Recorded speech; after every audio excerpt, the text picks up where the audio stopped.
Tonight, the topic of the talk is characteristics of a Sotapanna. It is very important to know the characteristics of a Sotapanna so that you will know how to become a Sotapanna.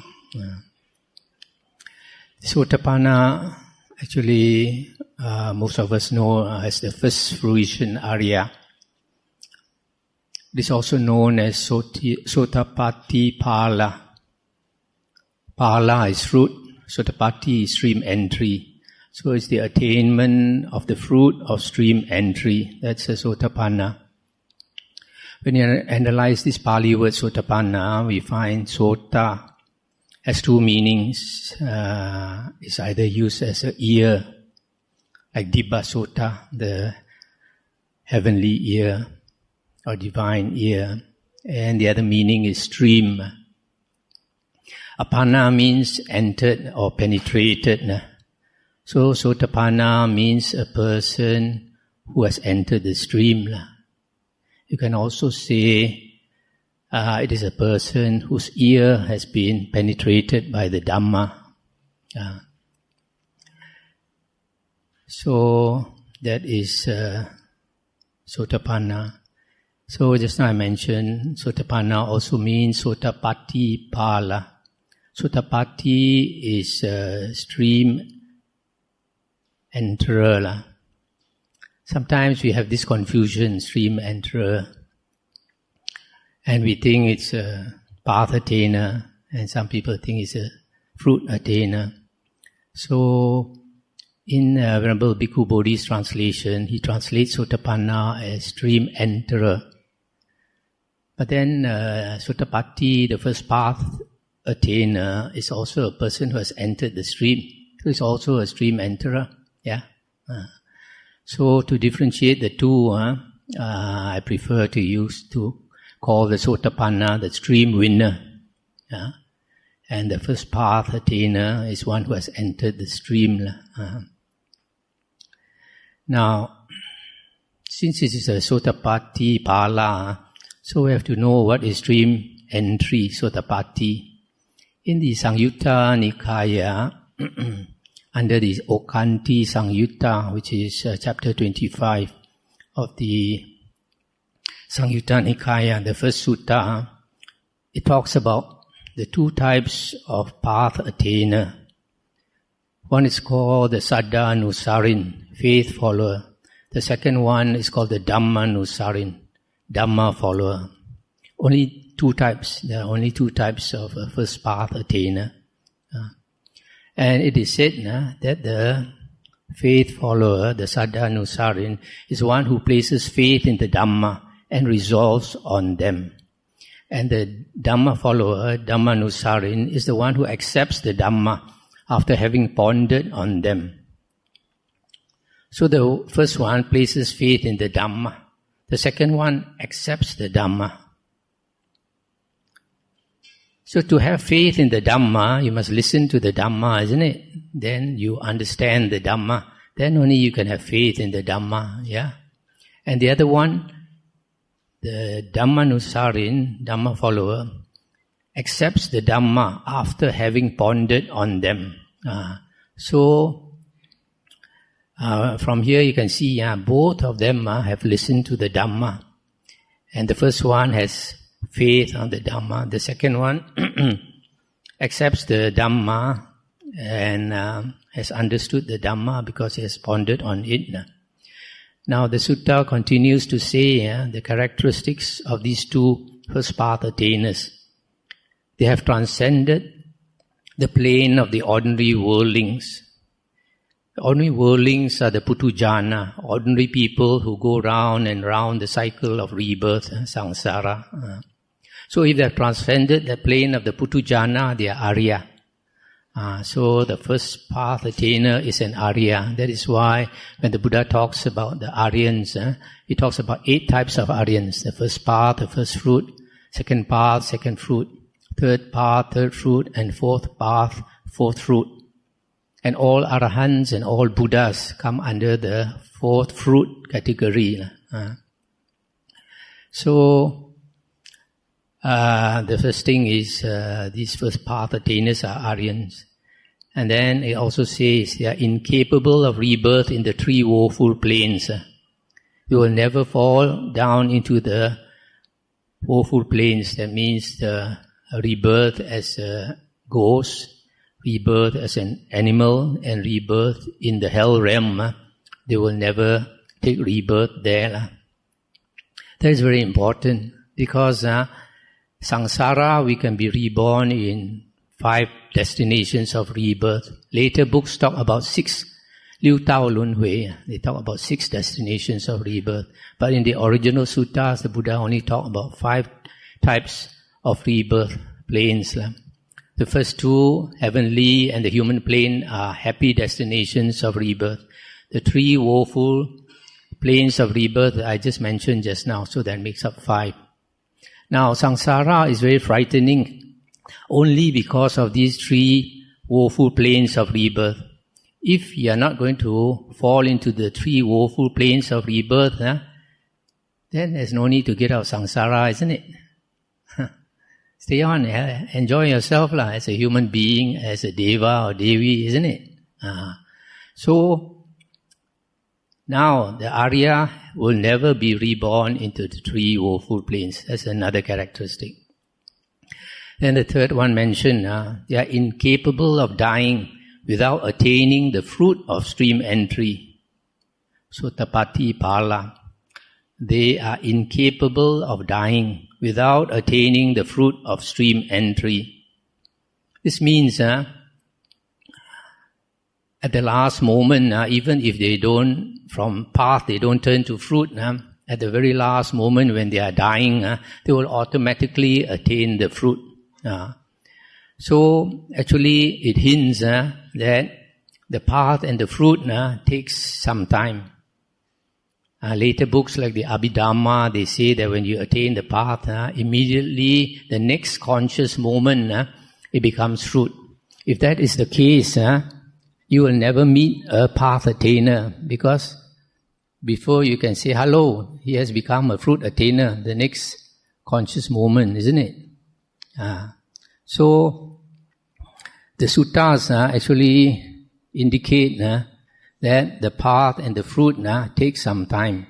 Normally it will take a few years.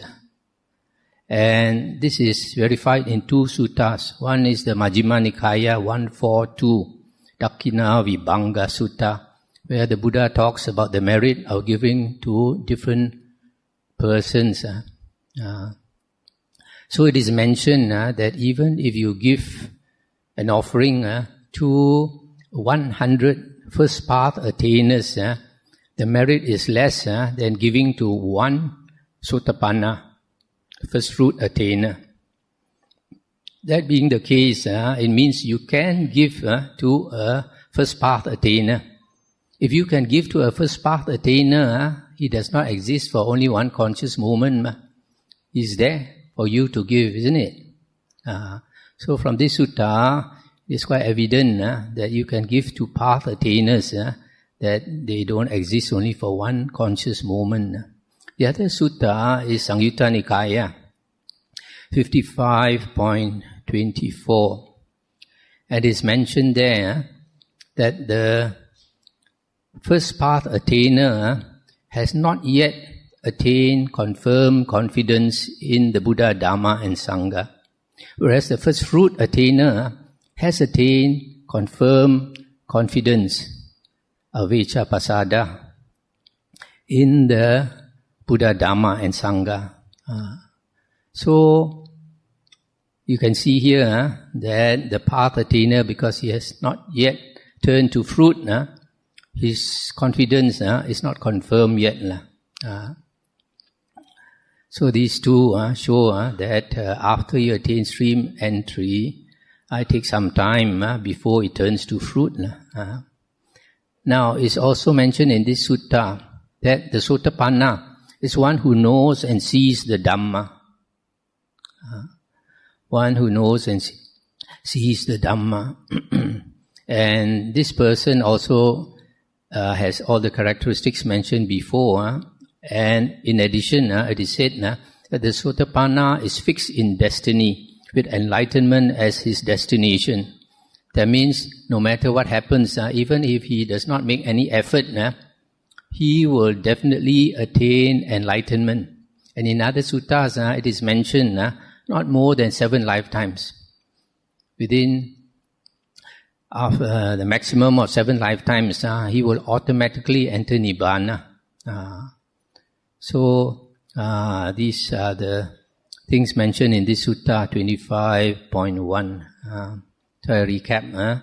The path attainer and the fruit attainer have transcended the plane of the ordinary worldlings, have become an Arya, and so they are incapable of rebirth in the woeful planes.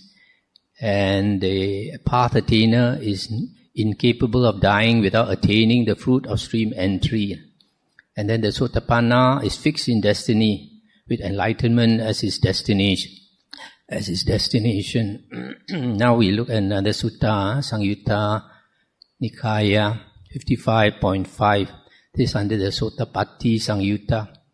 It is mentioned there are 4 factors or conditions for stream entry. Sotapatti Yangani. In other words, to attain stream entry, there are 4 conditions. First, association with true men, Sappurisa. Second, hearing the true Dhamma. Third, focus attention or proper attention. And fourth is practice of the Dhamma in accordance with the Dhamma. Dhamma no Dhamma patti patti. So the first one, association with true men. Who are true men? True men, Sappurisa, this word also means Aryans. Those who understand the true Dhamma. Because only because they understand the true Dhamma, you can hear the true Dhamma from them. The true Dhamma is called Sat Dhamma. And what is Sat Dhamma? It's very important to know what is the real Dhamma. In the Anguttara Nikaya 4.180, the Buddha said, certain monks might say, the Buddha said this and the Buddha said that, and some elder monks, Changlao, they also might say, I heard the Buddha say this and that. But the Buddha said, when they claim anything to be the Buddha's teachings, you should not accept it and you should not reject it. Instead, you should compare it with the suttas and the Vinaya. If it agrees with the suttas and the Vinaya, then you know it is the Buddha's words. If it does not agree with the suttas and the Vinaya, then the Buddha said, it is definitely not the Buddha's words and throw it away. So, the Vinaya only concerns monks and nuns. So, for the more important one is the Dhamma. And the Dhamma here refers to the suttas. And also in the Vinaya books and the suttas, the Buddha mentioned that his true Dhamma will last 500 years. Later books talk about 5,000 years, but actually the Buddha mentioned 500 years.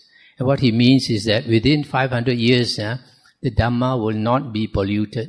After 500 years, the Dhamma will be polluted.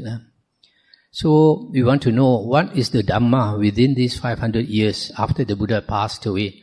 Luckily, we have Emperor Asoka, who lived about 250 years after the Buddha's passing away. Emperor Asoka had a lot of faith in the Buddha, so he erected these pillars, what are called Asoka pillars, stone pillars, along the roads for people to see. Maybe every 1 kilometer, he will erect this stone pillar. And nowadays, archaeologists have dug up these pillars and they find carved out the words of the Buddha on these pillars, and they confirm that during Emperor Asoka's time there were only 5 Nikayas: the Digha Nikaya, long discourses of the Buddha; Majjhima Nikaya, Sangyutta Nikaya, Anguttara Nikaya, and the last one, Khuddaka Nikaya, the minor collection. So these are the only Dhamma that existed during Emperor Asoka's time, meaning this is the only Dhamma during the Buddha's time, because the Buddha said 500 years period is the true Dhamma. And this word, the third condition, yoniso manasikara, which I translate as focus attention. Sometimes they say careful attention. And in Chinese they say 如理摄维. So this word means that when you listen to the Dhamma, you are focused on listening to the Dhamma. In other words, at that time, you don't have the 5 hindrances. If that is so, then you can understand the Dhamma and attain stream entry. So who are the people who do not have the 5 hindrances? In the suttas, it is stated by the Buddha that as long as a person has not attained piti and sukha, which are secluded from unwholesome states, which are secluded from sensual pleasures, the 5 hindrances will obsess him and obsess him habitually. So there are 2 types of persons who do not have the 5 hindrances. One is when I mentioned just now, the Buddha said secluded from unwholesome states and secluded from sensual pleasures, he attains piti and sukha. That refers to the first jhana. So when a person attains the first jhana, he has eliminated the 5 hindrances. And the Buddha says the 5 hindrances no longer obsess that person habitually. So there are 2 conditions if a person has the hindrances. Firstly, it obsesses your mind, it enslaves your mind. And secondly, it is habitual, it is very often there.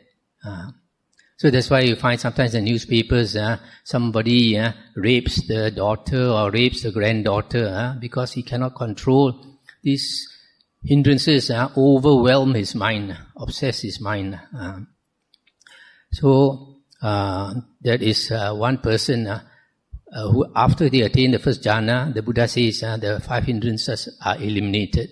A lot of people don't believe this because they don't really understand the hindrances. If I ask you what are the hindrances, a lot of people will say sensual desire, ill will, sloth and torpor, restlessness and worry and doubt. Yeah? But these are not the 5 hindrances. These are called the 5 hindrances when they obsess your mind, when they enslave your mind, and they recur habitually. Only then they are called the 5 hindrances.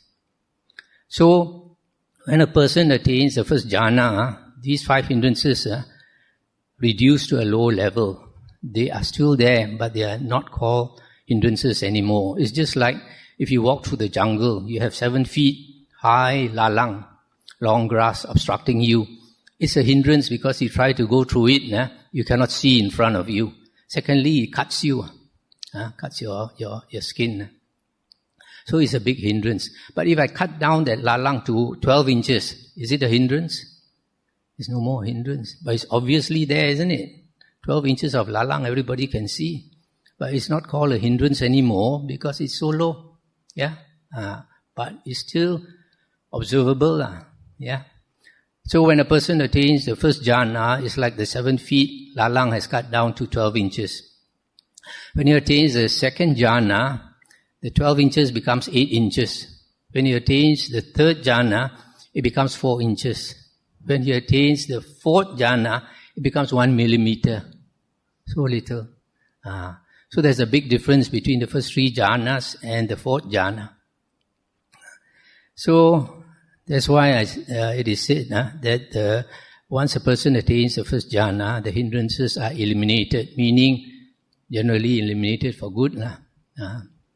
The other type of person who does not have the 5 hindrances, habitually obsessing his mind, is an intelligent person, a person with a high IQ. Normally a person born with a high IQ, he has good concentration, and that was obtained from a previous life. A very good example is Albert Einstein. Albert Einstein, you give him a long mathematical problem which we cannot calculate in our head. He will just close his eyes do the whole calculation that you need to do on a calculating machine, and he come up with the answer and write it down. Yeah? So it shows he has great concentration. So people who are intelligent, they are able to focus their mind. That's very important. A scatterbrained person cannot be an intelligent person. The mind is so scattered. So these are the two types of persons. One, because of previous life, is born very intelligent. He can focus his mind. The second person is one who has attained the jhanas. Then the fourth condition, practice of the Dhamma in accordance with the Dhamma. So he keeps practicing the Dhamma and he will attain stream entry. Now, this fourth condition may not be necessary for some people. We find in the suttas, many people, when they listen to the Buddha speaking the Dhamma, even for the first time, they attain stream entry. The Buddha confirms this. But some people, after they listen, it doesn't click immediately. They go back, they think about it, and then it clicks, and then they understand the Dhamma and attain the stream entry. So this practice of the Dhamma in accordance with the Dhamma is, after he has listened, he starts to recall the Dhamma or investigate more of the Dhamma. And then after some time, then the pieces fall into place like a jigsaw puzzle, and then he sees the Dhamma. So that is why the fourth condition is put. Now in this Sutta 55.5, it is mentioned that the word Sota for the Sotapanna means the stream, and it refers to the Noble Eightfold Path. So when we look at another Sutta, Majjhima Nikaya 117, it is said, the Buddha says, that if you want to practice the Noble Eightfold Path, you must come to the first factor, right view. And the Buddha says, right view will bring you to the second factor, right thoughts, which will bring you to right speech, which will bring you to right action, which will bring you to right livelihood, which will bring you to right effort, which will bring you to right recollection, and finally, right concentration. So it is said, you must always enter the Noble Eightfold Path from the first factor, right view. That's very important. That's why you see, like in India, we have many yogis who have perfected meditation, so much so that they have psychic powers. But because they don't have right view, they cannot become a Sotapanna. So you can practice years and years and years like these yogis, and yet you never become a Sotapanna unless you listen to the Buddha Suttas. So this is also said that the Sotapanna is one who is endowed with the Noble Eightfold Path. Because of this sentence, there are certain monks who say that the Sotapanna needs jhana, because the Sotapanna is endowed with the Noble Eightfold Path. But if you look at other suttas, this is not so. Because in the Anguttara Nikaya 3.86 and 9.12, it is said that of the four types of fruit attainers, the Sotapanna, Sakadagamin, Anagamin, and Arahan, the Sotapanna and the Sakadagamin have perfect sila. The Noble Eightfold Path can be said to be also three things: sila, samadhi, panya, which is moral conduct, concentration, and wisdom, right? So it is said that the Sotapanna and the Sakadagamin have perfect sila, perfect moral conduct. The Anagamin has perfect sila and samadhi. And the Arahan has perfect sila, samadhi, and panya. This perfect concentration, samadhi, perfect concentration, is always said to be the four jhanas. Yeah. So the Sotapanna and the Sakadagamin do not have the four jhanas. But there is a difference between the Sotapanna and the Sakadagamin. The Sakadagamin, in addition to destroying the three fetters that Sotapanna has destroyed, the Sakadagamin has reduced greed, hatred, and delusion. greed, hatred and delusion is connected with the hindrances, which is connected with concentration. So, I believe that the Sotapanna does not need any jhana, because there are many suttas that show this. But the Sakadagamin needs either the first or the second or the third jhana. The Sakadagamin, the second fruit attainer. Whereas the Anagamin and Arahant, they need 4 jhanas. They have perfect concentration. So, is what I have to say here. Now, I'd like to quote you another sutta, which is in the Bojjhanga Samyutta, about the factors of enlightenment. It talks about how a person practices the Bojjhangas, the way to enlightenment. And this is not the only sutta. There are other suttas, for example, the Majjhima Nikaya 95 Chanki Sutta, which talks about the gradual practice, the gradual progress of a person. And he says that first you have to draw near a teacher. For a person to draw near a teacher, that person must be spiritually mature. And then he's ready to practice a spiritual path, so he starts searching. Then he comes across a monk, and the Buddha says he should examine the monk to see whether he has greed, hatred and delusion. If he sees that the monk does not have greed, hatred and delusion, then he has faith in the monk. And then when he has faith in the monk, he shows respect to the monk and frequently visits the monk. And when he does this, he gets a chance to listen to the Dhamma from the monk. And if the monk is an Arya, then he will teach the true Dhamma, which is the Buddha's Dhamma. And when this person listens to the Dhamma, he can possibly attain stream entry here. But even if he does not, the Dhamma affects him in a way that the Buddha says in the Bojjhanga Samyutta, that after hearing the Dhamma, he dwells withdrawn. He dwells withdrawn. 2 types of withdrawal, body and mind. Then he recollects the Dhamma and thinks it over. And it's mentioned in this Bojjhanga Samyutta, when he recollects the Dhamma and thinks it over, on that occasion, the enlightenment factor of recollection, sati, is aroused by the monk. On that occasion, the enlightenment factor, Bojjhanga, of sati, is developed by the monk. On that occasion, the enlightenment factor of sati is fulfilled by the monk. So you see here, this word sati, according to the Buddha here, means remembering the Dhamma that you have heard. Recollecting the Dhamma that you have heard. That is the meaning of sati. And then, after recollecting the Dhamma, the Buddha says, he investigates the Dhamma with wisdom.